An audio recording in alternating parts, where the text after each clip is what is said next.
കിഴക്കൻ കാറ്റ് ശക്തി പ്രാപിക്കുന്നതിന് പിന്നാലെ വടക്കു പടിഞ്ഞാറൻ ബംഗാൾ ഉൾക്കടലിൽ വീണ്ടും പുതിയ ന്യൂനമർദ്ദം രൂപപ്പെടുന്നതായി കേന്ദ്ര കാലാവസ്ഥാ നിരീക്ഷണ വിഭാഗത്തിന്റെ മുന്നറിയിപ്പ്. കേരളത്തിൽ അടുത്ത 5 ദിവസം അതിശക്തമായതോ ഇടത്തരമായതോ മഴയ്ക്ക് സാധ്യതയെന്ന് കാലാവസ്ഥാ നിരീക്ഷണ വിഭാഗം മുന്നറിയിപ്പ് നൽകുന്നു. ഓഗസ്റ്റ് 26-ന് ഒറ്റപ്പെട്ട ശക്തമായ മഴയ്ക്ക് സാധ്യതയുണ്ടെന്നും മുന്നറിയിപ്പിൽ വ്യക്തമാക്കിയിട്ടുണ്ട്.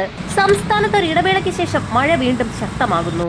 വടക്കു പടിഞ്ഞാറൻ ബംഗാൾ ഉൾക്കടലിൽ ഒഡീഷ പശ്ചിമ ബംഗാൾ തീരത്തിന് സമീപത്തായി രൂപപ്പെടാനിരിക്കുന്ന ന്യൂനമർദ്ദത്തിന് മുന്നോടിയായി മേഖലയിൽ ചക്രവാത ചുഴി രൂപപ്പെട്ടതായി കേന്ദ്ര കാലാവസ്ഥാ നിരീക്ഷണ വിഭാഗം മുന്നറിയിപ്പ് നൽകി.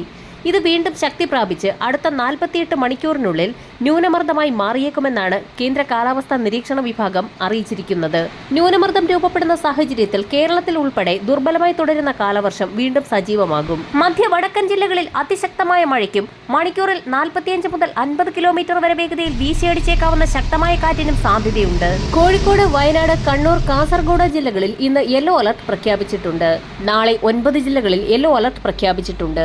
ഇടുക്കി മുതൽ കാസർഗോഡ് വരെയുള്ള എല്ലാ ജില്ലകളിലുമാണ് അലർട്ട് പ്രഖ്യാപിച്ചിട്ടുള്ളത്.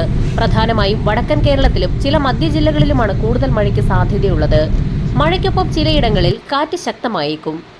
അതേസമയം ന്യൂനമർദ്ദം മേഖലയിൽ തന്നെ കരകയറാനാണ് സാധ്യതയുള്ളത്. മധ്യ തെക്കൻ ജില്ലകളുടെ മലയോര മേഖലകളിൽ ഉച്ചയ്ക്ക് ശേഷം ഇടിമിന്നലോടുകൂടിയ മഴയ്ക്കാണ് സാധ്യത. പ്രത്യേകിച്ച് കിഴക്കൻ മേഖലകളിലാണ് ഇത്തരത്തിലുള്ള മഴ ലഭിക്കുക.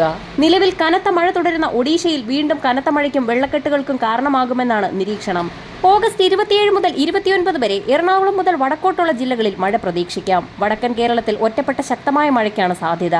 കണ്ണൂർ, കാസർഗോഡ് ജില്ലകളിൽ കൂടുതൽ മഴയ്ക്ക് സാധ്യതയുണ്ട്. കഴിഞ്ഞ ദിവസം കരകയറിയ ന്യൂനമർദ്ദം നിലവിൽ ബംഗ്ലാദേശിനോട് ചേർന്ന് സ്ഥിതി ചെയ്യുകയാണ്. മൺസൂൺ മഴപ്പാത്തിയും ബംഗാളിന് മുകളിലൂടെ കടന്നു പോകുന്നതിനാൽ ശക്തമായ മഴ തുടരും. ഉയർന്ന തിരമാലകൾക്കും കടലാക്രമണത്തിനും സാധ്യതയുള്ളതിനാൽ ഇന്നു മുതൽ കേരള, കർണാടക, ലക്ഷദ്വീപ് തീരങ്ങളിൽ മത്സ്യബന്ധനത്തിന് വിലക്കേർപ്പെടുത്തി.